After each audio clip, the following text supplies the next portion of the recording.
Assalamualaikum warahmatullahi wabarakatuh. Perkenalkan, nama saya Adila Nudia Roselina dari jurusan Ilmu Hukum Fakultas Syariah dan Hukum Universitas Islam Negeri Sunan Gunung Jati Bandung dengan NIM 11930500004. Di sini saya akan menjelaskan tentang sumber hukum positif yang ada di Indonesia. Yang pertama, ada pengertian sumber hukum positif. Sumber hukum positif atau yang sering disebut juga ius positum adalah hukum yang dibuat oleh manusia yang mewajibkan atau menetapkan suatu tindakan. Selanjutnya, dalam sistem hukum Indonesia, tata urutan peraturan perundang-undangan dapat dilihat dari TAP MPRS, TAP MPR Nomor 3 MPR tahun 2000, Undang-Undang Nomor 10 tahun 2004, dan Undang-Undang Nomor 12 tahun 2011. Mengenai sumber tertib hukum Republik Indonesia dan tata urutan peraturan perundangan Republik Indonesia. Selanjutnya, bentuk-bentuk peraturan Republik Indonesia menurut Undang-Undang Dasar 1945 ada beberapa. Yang pertama, Undang-Undang Dasar 1945 sebagai sumber hukum tertinggi di Indonesia atau bisa disebut juga supremacy law.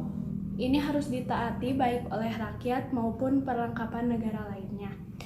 Pancasila sebagai kaidah dasar tercantum di dalamnya.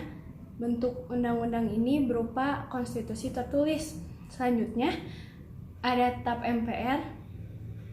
Ini adalah bentuk putusan Majelis Permusyawaratan Rakyat yang berisi tentang penetapan secara hierarki berada di bawah Undang-Undang 1945 di atas Undang-Undang. Selanjutnya ada Perpu.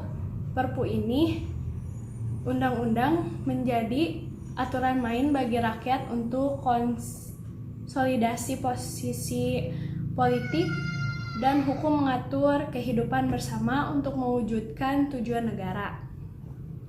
Selanjutnya, ada peraturan pemerintah (PP). Ini ditetapkan Presiden untuk menjalankan undang-undang. Selanjutnya, ada keputusan Presiden.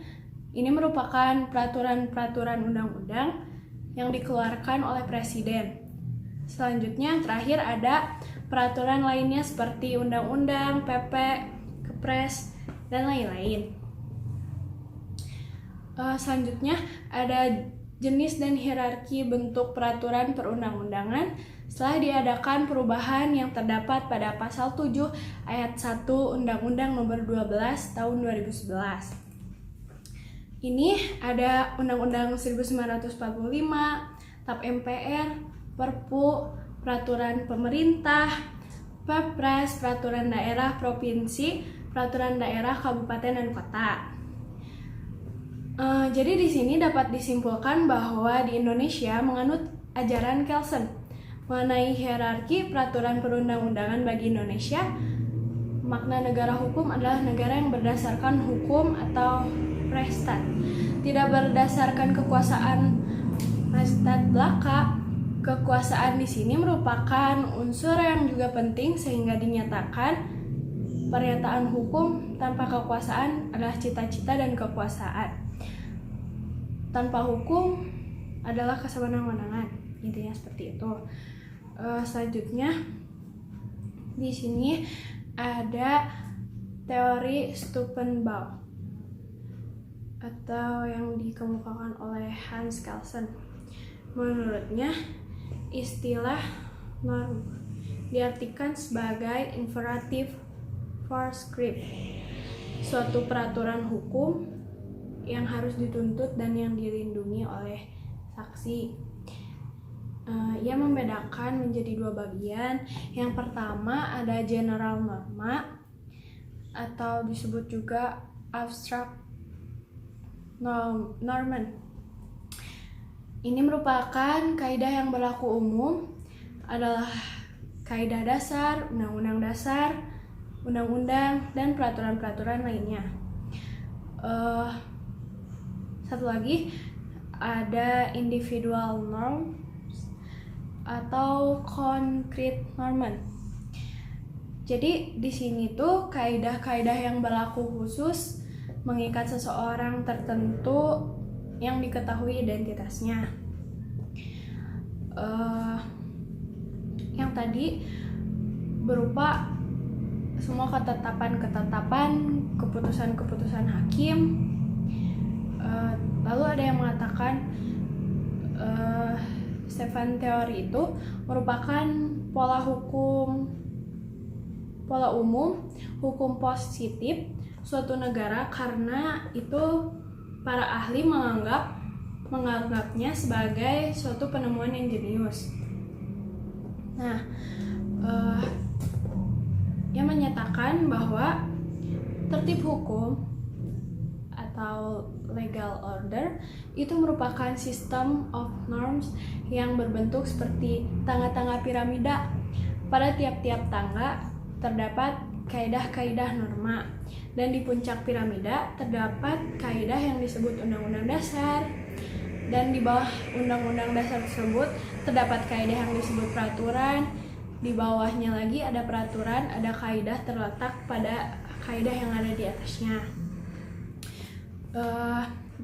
Dari piramida tersebut ada 5 tingkatan. Yang pertama, yang paling atas ada kaidah dasar, lalu undang-undang dasar, undang-undang, peraturan-peraturan, dan yang terakhir ada ketetapan-ketetapan. Itu adalah teori piramida anak tangga. Selanjutnya ada proyeksi Stefan teori ke dalam hukum positif Indonesia. Ini yang terakhir. Yang tadi yang pertama itu ada Pancasila. Pancasila itu berkedudukan pada puncak piramida sebagai kaidah dasar. Jadi itu tuh yang paling utama. Yang selanjutnya, yang kedua ada Undang-Undang Dasar 1945. Contohnya ada di pasal 30 yang menjelaskan tentang setiap warga negara Indonesia berhak dan wajib ikut serta dalam usaha keamanan negara. Selanjutnya, di tingkatan yang ketiga ada Undang-Undang Nomor 2 Tahun 2002 Pasal 1 Ayat 1. Di sana selanjutnya ada peraturan-peraturan. Contohnya ada Peraturan Pemerintah Nomor 44 Tahun 1993 Pasal 21. Selanjutnya yang terakhir ada juga kaidah ketetapan.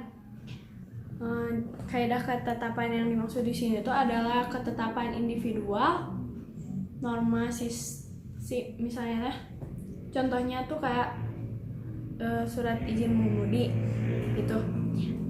Sekian dari saya. Mohon maaf bila ada kekurangan, kesalahan baik dalam kata ataupun materi yang saya sampaikan. Terima kasih sudah menyempatkan waktunya untuk menonton video ini.